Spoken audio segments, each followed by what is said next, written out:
자, 이번엔 해약금입니다. 이 해약금은 아까 말씀드린 것처럼 이제 계약에서 자진해서 벗어나기 위해서 거는 돈, 그 부담해야 될 돈, 이런 부분인데, 이 해약금과 관련해서는 결국은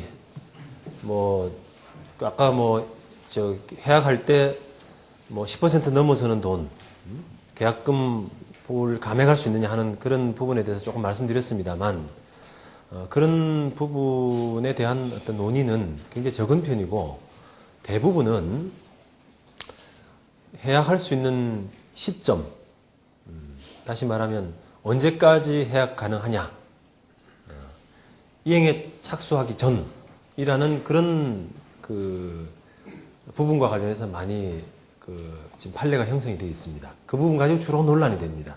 그러니까 해약을 하려고 하는데 과연 이게 해약을 할 수 있는 시점이냐.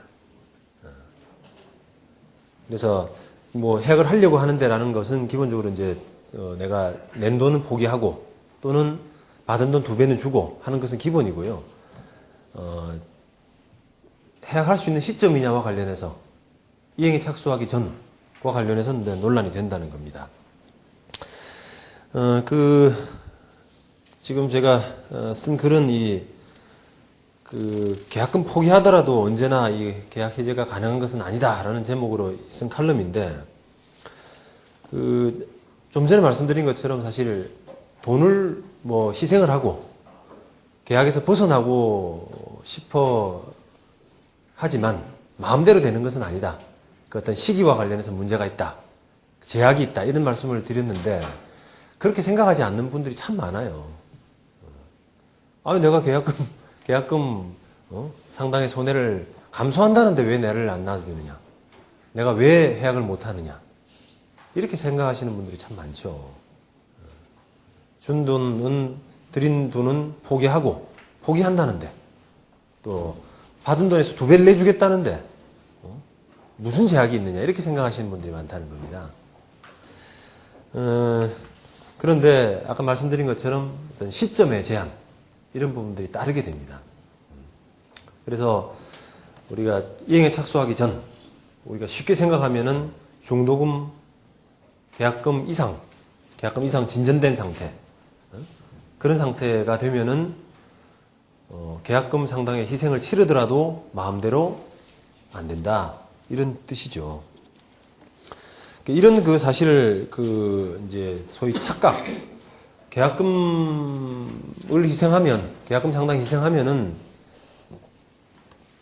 언제든지 계약에서 벗어날 수 있는 거 아니냐라는 그런 우리가 이제 잘못된 생각을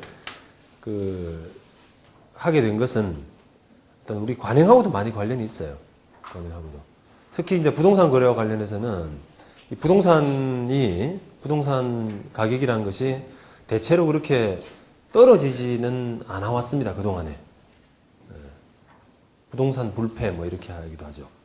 대체로 이렇게 지긋하게 올라면 올랐지 떨어지진 않았기 때문에, 예를 들어서 어떤 부동산을 상가를 예를 들어서 상가 분양을 받았는데 한 10% 정도 내고 자기가 더 이상 이행 못하는 그런 상태가 됐다. 또는 10%에다가 중도금까지 냈는데 자기가 더 이상 이행 못하게 됐다. 이런 상태에 봉착했을 때 대체로 이제 그동안의 어떤 관행은 내가 사정이 이러니까 어떻게 하겠느냐, 계약금 몰수하고 그냥 나를 놔줘라, 끝내고 싶다 라고 하면은 대체로 그렇게 해서 합의가 잘 됐습니다. 왜냐하면은 일단은 만약에 그 케이스가 이제 분양이라고 한다면 그 분양을 하는 사람 입장에서는 아까 지금 시간에 말씀드린 것처럼 2가지 선택 케이스가 있죠, 사실은. 그러니까 계약을 해지하고 위약금, 손해배상 예정으로서 뭔가를 몰수하는 그런 방법도 있고, 또는 너 못 나가니까, 내가 마음대로 못 하니까 나머지 당금 줘라, 이런 식으로 해서 계약을 선택할 수가 있는데, 돈 줘라라고 해서 그런 방법을 택하게 되면은 사실은 이게 이제 좀 번잡하지 않습니까? 계약 관계가 스무드하게 빨리빨리 이게 정리가 돼야지 어떤 사업하는 입장에서나 그렇게 그 안정적일 수 있는데 이걸 뭐 그거 팔려고 그걸 정리하기 위해서 뭐 소송하고 뭐 경매하고 아까처럼 그런 단계까지 가면은 너무나 이게 번잡하단 말이에요. 그러니까 그런 그 분양의 경우를 예를 들어서 그 정리를 안 해줄 때 계약금 포기하고 그 정리를 안 해줄 때 생기는 후속 절차가 좀 번잡하다는 점, 그런 부분. 또 그렇게 계약 처리하더라도 다른 사람한테 제값을 받고 넘길 수 있다는 점, 적어도 10% 이하는 손해 안 본다는 점, 이런 부분들이 뒷받침이 되어 있었기 때문에, 그런 부분들이 있었기 때문에 계약이 잘 됐어요. 계약이.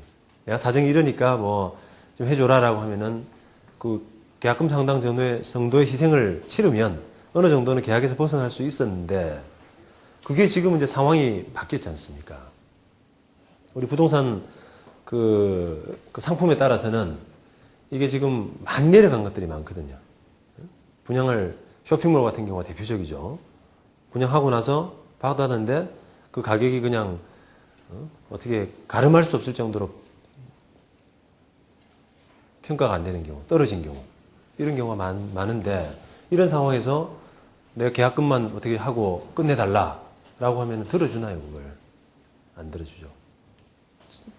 그걸 계약 처리하고 처리할 데가 없거든요. 처리할 수가 없어요. 손해가 이제 막심하다는 거죠, 그게. 그래서 계약 처리가 잘 안 되고 있습니다. 요즘 들어서. 근데 그동안에 이제 그런 어떤 그 우리 관행들, 계약이라는 것은 내가 자진해서 계약을 끝낸다는 것은 시점에 제한이 있는 권리인데도 불구하고 계약금만 희생하면 되더라, 내가 벗어날 수 있더라 라고 하는 어떤 그 관행들 때문에 착시 현상이 생긴 거예요. 법률 관계를 잘못 파악하고 있는 겁니다. 항상 그렇게 해결이 되어 왔으니까. 근데 그 해결이란 것은 법률적인 해결이 아니라 사실은 합의에 의한 해결이었죠, 그게. 그죠? 근데 요즘 들어서는 그게 이제 안 되는 경우가 많아지고, 그래서 이제 분쟁이 많아지고 있는 겁니다, 지금. 그래서 이 칼럼의 취지는 좀 신중하게 계약을 해달라. 계약금 걸고 그냥 안 되면 끝내자, 이런 식의 신중하게, 그런 생각은 잘못된 것이다. 그걸 말씀드리고 싶었습니다. 그리고 아울러서 그렇게 이제 이제 상담을 하다 보면은 이 계약을 하시고 계약금만 건 단계에서 아니다라는 생각을 하시면서도 이게 계약을 접지 못하고 그 예를 들어서 이제 분양하는 회사에 꼬드김에 빠져서 돈을 내는 경우가 있어요. 자꾸도. 이거 뭐 금방 팔아줄게, 또는 비전이 있습니다, 이런 식의 어떤 꼬드김으로 그 돈이 더 들어가는 경우가 있습니다. 근데 보통 이 분양 관행상 계약금 이상의 그 계약금 다음에 내는 돈은 빌려서 내는 거잖아요. 빌려서 많이 내거든요. 남의 돈으로. 금융기관에서 대출받아서 낸 돈이니까 왠지 이게 부담이 없어요, 별로. 쓰면, 사인만 하면 돈이 나오니까. 그래서 쉽게 이게 꼬드김에 넘어가요, 그냥. 그러면 이제 그때부터는 이제 안 돼요. 계약이 안 돼요. 근데 그걸 많이 노리기도 하죠, 분양회사가. 그거 집어넣으려고. 그거 집어넣게 하려고.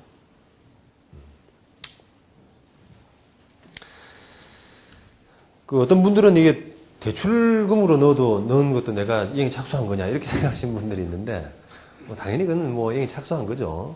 법률 관계는 내가 넣은 겁니다, 내가. 수분양자가 돈을 넣은 건데, 단지 빌려서 넣은 거죠. 근데 그게 이제 내 친척한테 아는, 개인적으로 빌려서 넣었다 그러면 이게 내가 넣었다는 게 실감이 나는데, 그걸 금융기관에 이렇게 자설을 하고 서류 상황만 쓱쓱쓱 했는데 돈이 송금이 되니까 그게 마치 이제 내가 넣은 게 아니라 뭐 딴 사람이 어떻게 된 것처럼 이렇게 착각을 하시는 것일 뿐입니다. 근데 어쨌든 법률관계는 이행에 착수한 거고 또 내가 넣은 거고, 그래서 뭐 대출을 받아서 그 분양대금이 들어간 것이나 자기가 자기 돈으로 직접 넣은 것이나 법률관계에서는 거의 차이가 없습니다. 똑같이 거의 봐야 돼요. 자, 그 다음에 그 판례들을 한번 쭉 보겠습니다. 이 판례들은 대부분 아까 말씀드린 것처럼 그 해약할 수 있는 시점, 언제까지 해약 가능하느냐, 해약할 수 있느냐라는 시점과 관련해서 주로 형성된 판례들입니다. 그 한번 요거는 항상 나오는 말이기 때문에 한번 읽어볼게요. 94년도 5월 판례인데, 민법 565조에 의해서 매도인이 계약금의 배액을 상환하고 계약을 해제하려면 매수인이 이행에 착수할 때까지 계약금의 배액을 상환하고 하여야 할 것인데, 여기서 이행에 착수한다는 것은 객관적으로 외부에서 인식할 수 있는 정도로 채무의 이행행위의 일부를 하거나 또는 이행을 하기 위해서 필요한 전제행위를 하는 경우를 말하는 것으로서 단순히 이행의 준비를 하는 것만으로는 부족하나 반드시 계약 내용에 들어맞는 이행의 제공의 정도에 이르러야 하는 것은 아니다. 상당히 좀 추상적인 이제 이야기죠. 그러니까 이행에 착수한다라는 개념을 이렇게 보고 있어요. 이행에 준비를 한다. 이건 안 돼. 이거는 이행에 착수는 아니다. 그러면 이행행위의 일부를 한다. 그거는 오케이. 그렇지만 그 중간에 있는 거, 반드시 계약 내용에 들어맞는 이행의 제공까지 이르러야 하는 것은 아니다. 이 부분도 결국 이행의 착수다라고 본 거죠. 그러니까 예를 들자면 아까 아파트 10억짜리 계약에서 돈 1억 주고 나머지 이제 중도금을 줘야 되는데, 중도금 4억이 있는데 그 중도금 4억을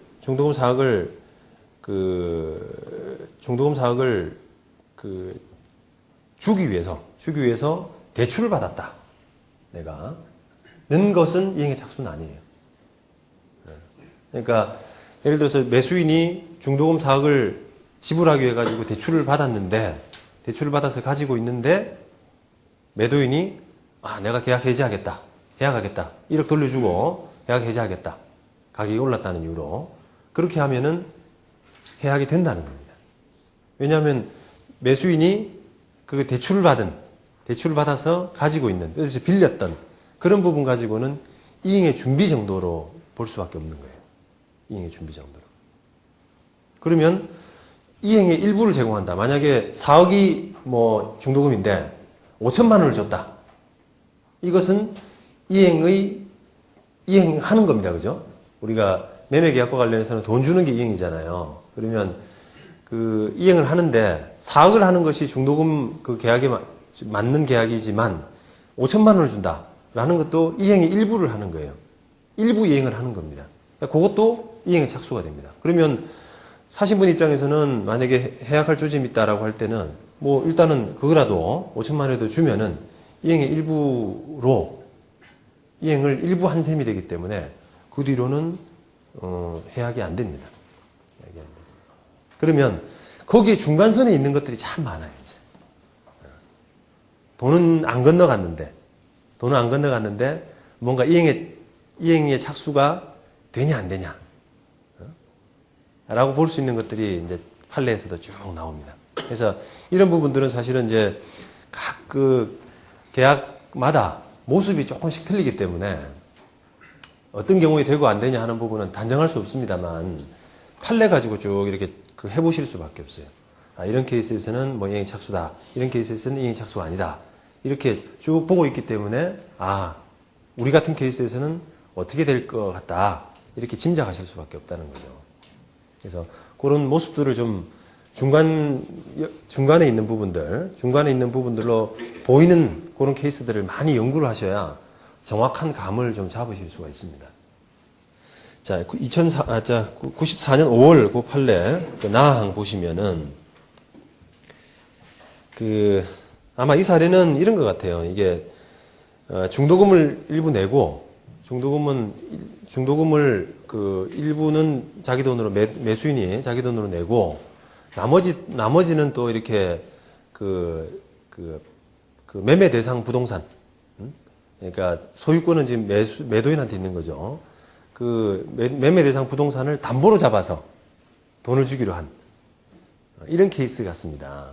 이런 케이스에서 그렇게 약속을 했는데 계약금 내고 중도금은 일부는 매수인이 가져오고 나머지 돈들은 대출받아서 그 부동산을 담보로 대출받아서 이렇게 하는 계약을 했는데 그런 계약을 하고 나서 중도금 날짜에 매수인이 그 중도금을 가지고 갔더니만 매도인 쪽에서 매도인의 처도 나오고 막 그러는데요. 매도인 쪽에서 그거 내가 못 받는다.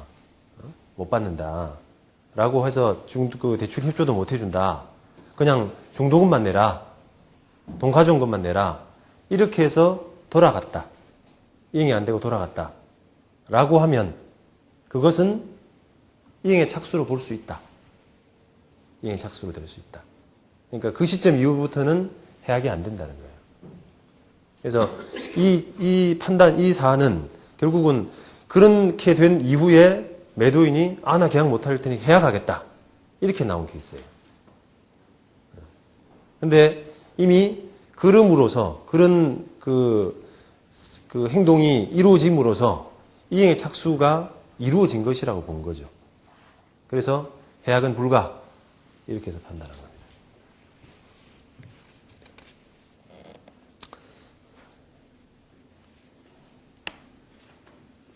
그 다음에 94년도 11월 판례. 그것도 마찬가지로 이제 가항 부분은 아까 똑같이 이론적인 설시입니다. 그 다음 나항.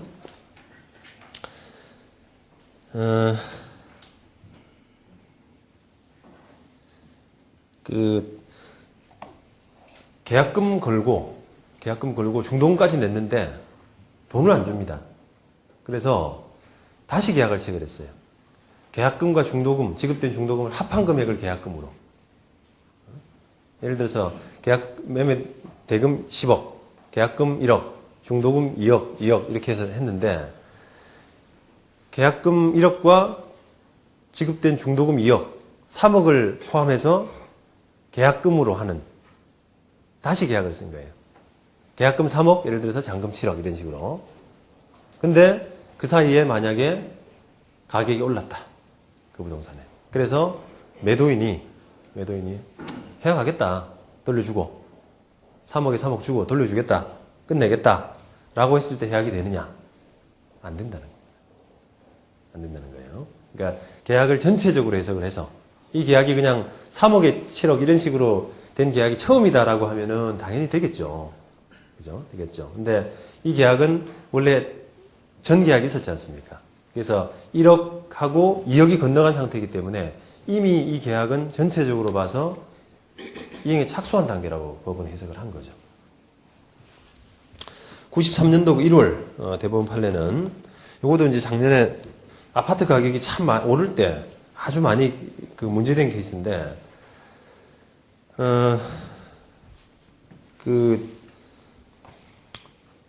계약금 1억 내고 중도금이 이제 한 달 뒤로 중도금을 내기로 했는데 그 중도금 날짜 되기 전에 가격이 너무 오르는 거예요. 가격이 너무 오르니까 매도인이 이제 계약을 해약할 조짐을 자꾸 보인단 말이죠.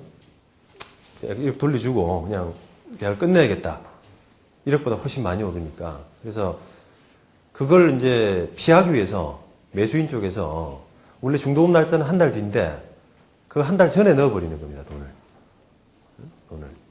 그러니까 약속한 이행기 전에 이행한 것도 이행의 착수라 볼 수 있느냐. 약속한 이행기 전에 착수한 것도 이행의 착수라고 볼 수 있느냐. 그것도 할 수 있다는 겁니다. 법원이 할 수 있다. 그게 기본 취지입니다, 이제. 그 93년도 1월 가 부분이 그거예요. 그러면 이 케이스는 단순히 이런 케이스가 아니라 매도인이 예를 들면 한 달 뒤에 이제 우리가 그 중도금 날짜인데 매도인이 계약을 해야 하겠다. 그리고 받은 계약금은 돌려주겠다. 라고 했는데도 불구하고 매수인이 돈을 집어넣어 버린 겁니다. 중도금을. 이런 케이스에서는 이행에 착수한 경우를 볼 수 없다는 겁니다. 왜냐? 그때는 매도인이 계약의 의사표시, 돈 2배 주길 테니까 계약을 해지하겠다라는 의사표시를 했다면 그 약속한 중도금 날짜까지는 이행에 착수 나름대로의 어떤 시간적인 의미가 있다고 보는 겁니다. 시간적인 의미가 있다. 그래서 그 전에는 이행에 착수하는 것은 인정될 수가 없다는 거죠. 근데 그 논리는 지금 그 판례 나 부분에 보시면은 있어요. 그러니까 그런 기한을 넘기면 뭐 공탁하겠다, 돈 주겠다 이런 통지를 했다면 중도금 지급기일은 매도인을 위해서도 기한의 이익이 있다고 보는 것이 옳고 이렇게 했죠. 매도인을 위해서도 기한의 이익이 있다고 보는 것이 옳고 그렇게 했습니다.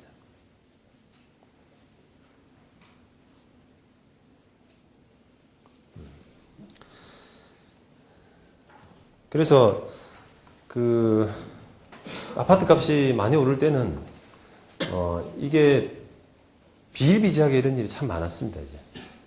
그러니까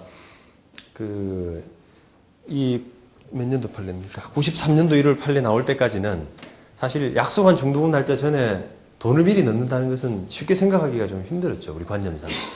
그래도 되나? 이렇게 이런 식으로. 근데 93년도 이 판례가 나오고 나서부터 최근 들어와서는 이런 판례들을 이제 다 아는 거예요. 아니까 저도 참 놀랐는데 대부분 가져오는 사건들이 상담하러 온 사건들이 그 약속한 중도금 날짜 전에 돈을 넣은 케이스예요. 거의 다. 그러면 원칙은 이제 그렇게 하더라도 이행의 착수는 가능하다는 게 원칙 아닙니까? 다만 매도인이 해약하겠다. 돈 2배 주겠다. 안 되면 공탁하겠다. 이런 뭐 의사표시, 적극적인 의사표시를 했다면 그 중도금 약속 날짜는 뭐 매도인을 위해서도 기한의 이익이 있다. 이렇게 지금 판단하고 있기 때문에 거의 분쟁이 된 케이스는 대부분 다 이게 중도금 날짜 전에 돈이 다 들어갔고 매도인 입장에서 억울하다. 내가 계약을 깨겠다고 2배 돌려줄 테니까 계약 깨자고 이야기를 했는데도 불구하고 저 사람이 돈 넣었다. 이게 쟁점이 된 케이스가 거의 대부분이었습니다. 그러면 이제 그 분쟁의 초점은 매도인이 그런 의사표시를 했느냐. 매도인이 그런 의사표시를, 그러니까 미리 들어온 중도금 전에 그런 의사표시를 한 적이 있느냐 하는 부분이 이제 쟁점이 되어가고 있어요. 케이스에서. 몇 년 전에 그 아파트 값이 워낙 오르다 보니까 그런 사례들이 참 많이 생겼는데 제가 맡은 사건은 거의 대부분이 그 쟁점이었습니다. 그거밖에 할 게 없거든요. 중도금 약속 전에 이행하는 것은 이제 판례로서 굳어져 있으니까 억울하다 이런 이야기는 안 통하죠, 사실. 그 자체만 가지고는. 그래서 참 이제 분쟁이 좀 복잡해져 간다. 사람 사는 게 참 팍팍하다. 이런 생각이 좀 들었습니다.